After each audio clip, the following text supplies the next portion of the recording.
What is going on, guys? Welcome back to the channel. Today we are working on the Banshee. It's been a while since you guys seen this. It's been sitting all winter, but the summer's coming, so I'm starting to pick away at the summer projects here. So as always, guys, if you like these videos, please subscribe, share. It's free to subscribe. I think I mentioned in one of my other videos, I think it was like 88% of people who watch my videos aren't subscribed. Guys, please, it's free. Costs you nothing. I'd appreciate it if you subscribed.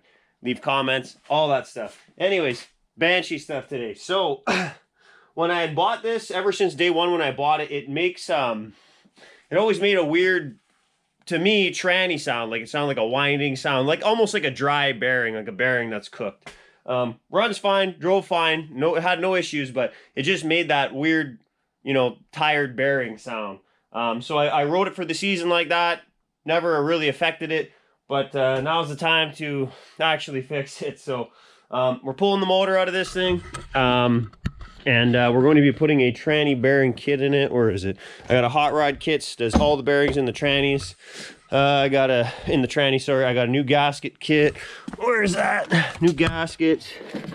All new seals, crank seals, everything. Oil seals. So we're pulling the motor out of this thing. If you haven't seen this, it's a 97 Banshee all stock.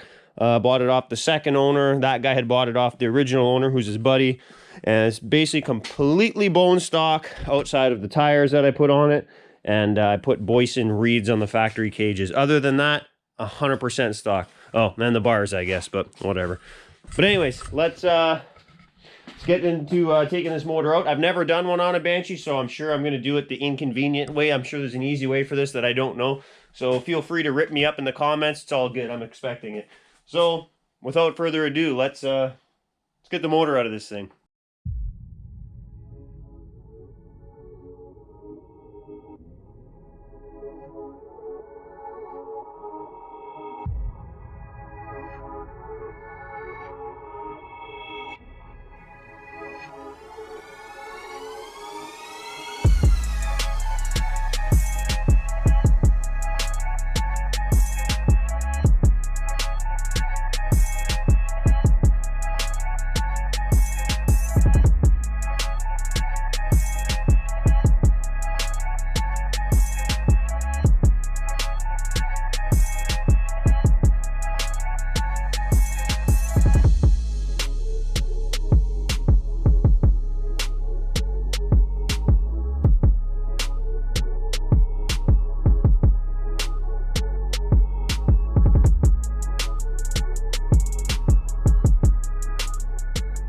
All right, so the motor is out on the bench. Yeah, I guess I'll show you that. Motor's out. Everything looks pretty good. I've just been cleaning it up a bit, trying to get all the dirt and stuff off it. You don't really want to go and split cases and pull cylinders with a dirty motor like I normally do. So anyways, maybe for once, like, I'll clean it up. But anyways, yeah, motor's out. I've been spending a bit of time cleaning up the motor, cleaning up the chassis, just dirt and gunk everywhere. But it is looking nice, guys. It is looking clean, other than that rim. So if you guys, please God, if you know where to get a gold rim for this thing, an OEM one of the ones that have the rolled lip, I think it's like 96 to 98 or 99, something like that. I'll buy one. What else? Pipes look good. Pipes still look really nice. Yeah. The problem is I'm a dummy and I forgot I need a flywheel puller. So I can't really get much farther with this today. I can pull a couple things, but I think I'm just going to leave it, call her a day. So we'll resume this next weekend. But for you guys, this will be in about 10 seconds. But yeah, I think that's it. Motor wasn't too hard to get out. Took a couple hours, I think. And par for the course. Anyways, see you next weekend. 1 week later. All right, we're back. Got the flywheel puller I need. So we're gonna start taking this thing apart. So we're gonna take flywheel off, stator off, all the electrical, pull the reeds out.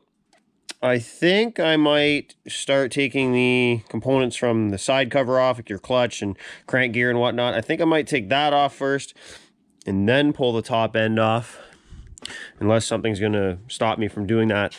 I like to I don't know. This is how I do it. When I'm pulling components like that off, say you have to put an impact on the clutch basket or on your crank gear, you have the potential to spin the motor over. I don't like spinning the motor over when the rods and pistons are out of the cylinders, because although you might try and hold something and stop it from spinning, you can still spin the motor over, and I don't like the rods flying around, slapping around. I've actually done it once on a sled engine forever ago, and I can't remember what I was pulling off, but anyways, I tried to hold the motor after I had the cylinders off, and I put an impact on something, rods flew around, piston hit the case, busted the piston. The piston was a really expensive, like $300 Arctic Cat piston, actually.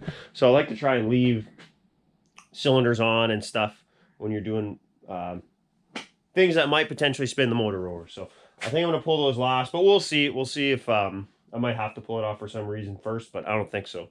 So let's get into this. I think I'm just going to time lapse. I don't know how I'm going to do it. We'll see. Let me just start pulling stuff off, and we'll see where we get.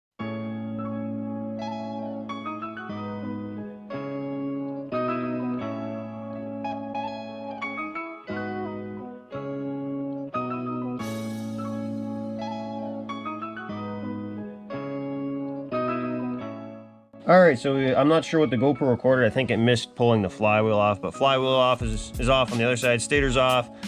Pulled the sprocket off. Electrical's pulled right out of it. Pulled the reeds out. I just ended up pulling this water elbow out. I didn't film it because it was a bit of a pain, actually, but this basically comes through the case like this. There's a little O-ring right here, and in behind it there's a circlip, and the circlip was a bit of a to get off. But anyway, I think I'm just going to time lapse this as well, because it seems pretty straightforward. It's just a regular clutch basket. We're gonna pull the kicker gear out. The shift shaft, I think I'll leave in until I split the cases. I do have to pull it out because I want to change the seal on it on the other side, because it does weep a little bit. But I think just to get the cases split, clutch out. We'll pull this gear off the tranny. We'll pull, should we pull this? Yeah, we'll pull this off, and then we'll get the cylinders, the head off.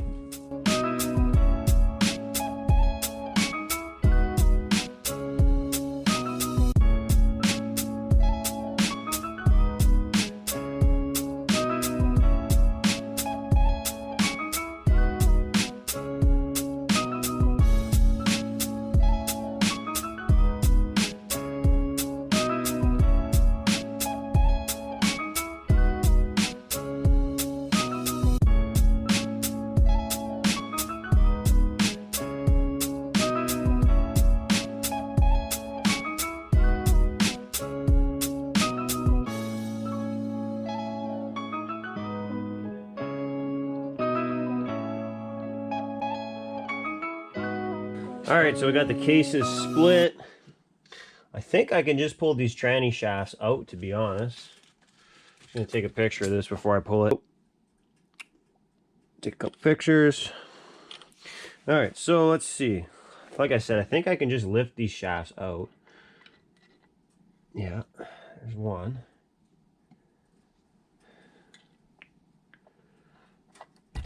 Yep, there's the other. You don't have to pull the shift drum out unless there's a, must be a bearing on there. If we have the bearings in the kit, we'll change those too while we're at it.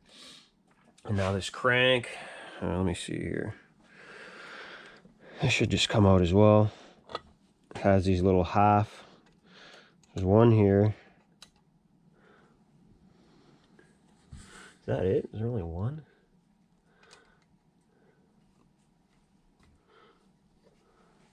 Let's see.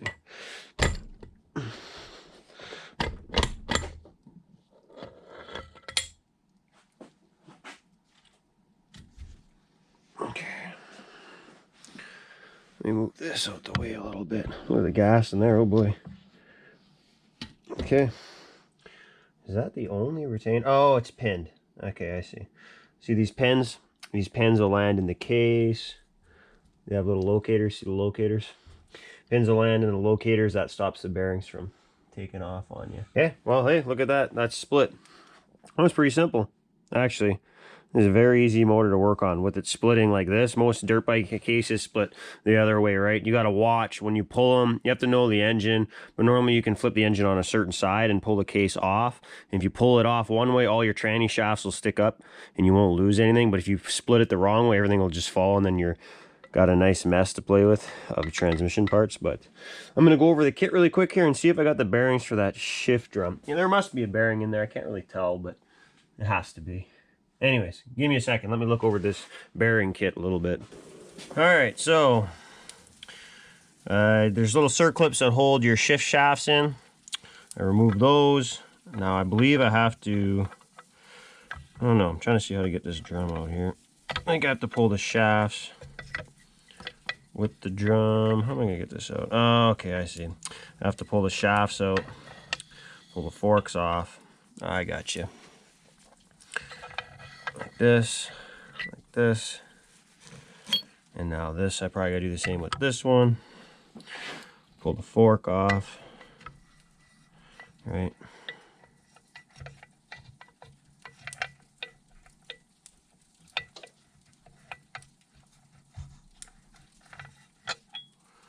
Okay, and now I'm assuming the drum can come out. Yeah, there it is.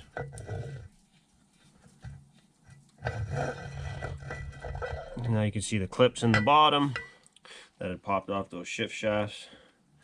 And there's the drum. That's it. The whole thing is split. Okay, so then that's going to be it for this video. We got the motor completely split down. As you can see, we have everything out of here. Cranks out, shift shafts, everything. So I'm going to clean up these cases real good, get the new tranny bearings on, but I think that's going to be for another video. But yeah, that's it for now. Stay tuned. We'll have more on this, obviously. Got to get this thing back together. So thanks for watching, guys. Like I said, subscribe, share, comment. Let me know what you guys like. Let me know what you want to see on the channel. Like I've said in the past, I'm open to stuff. So if you guys got ideas, you just let me know. But that's it for now. See you on the next one. Thanks, guys. Hey! Subscribe to the channel.